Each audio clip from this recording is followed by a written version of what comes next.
মেয়েটি গোপনে বাড়িতে ক্যামেরা বসিয়ে 3 দিনের লাইভ স্ট্রিম শুরু করলো। উদ্দেশ্য ছিল মায়ের আসল রূপ সবাইকে দেখানো। একটি দুর্ঘটনার পর মেয়েটি 20 বছর ধরে পক্ষাঘাতে ভুগছিল। এই সময়ে মা সবসময় পাশে থেকে যত্ন নিয়েছে। মা কখনো মেয়েটিকে একা ছাড়েনি। সবাই তাকে পৃথিবীর সেরা মা বলতো। সেই দিন ভাগ্যক্রমে মেয়েটি লটারিতে $10 মিলিয়ন জিতল। মেয়েটি সিদ্ধান্ত নিল সব টাকা সেই বাবাকে দেবে যে কখনো তার খোঁজ নেয়নি। এই সিদ্ধান্তে সবাই ক্ষুব্ধ হলো। মেয়েটি ঠান্ডা গলায় বলল 3 দিনের লাইভ স্ট্রিমে সত্য প্রকাশ পাবে। মা কাজ শেষে বাড়ি ছেড়ে সরাসরি মেয়ের কাছে গেল।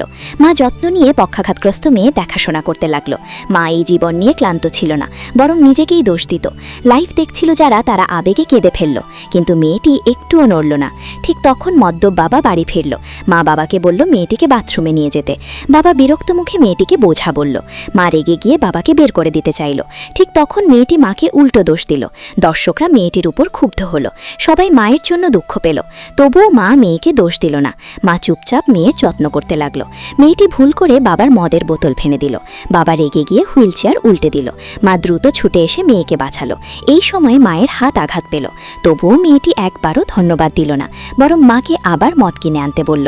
মা ব্যথা সহ্য করেও হুইল চেয়ার ঠিক করে দিল। দর্শকরা আবার কেঁদে ফেলল। তারা ভাবল মেয়েটির কোনো অনুভূতি নেই। এত ভালো মায়ের সাথে এমন আচরণ কেন? লাইভের শেষ দিনে সব বদলে গেল। মায়ের মুখে আর কোনো কোমলতা রইল না। মা হঠাৎ বলল সময় শেষ হয়ে আসছে, সবকিছু খুব শিগগিরই শেষ হয়ে যাবে।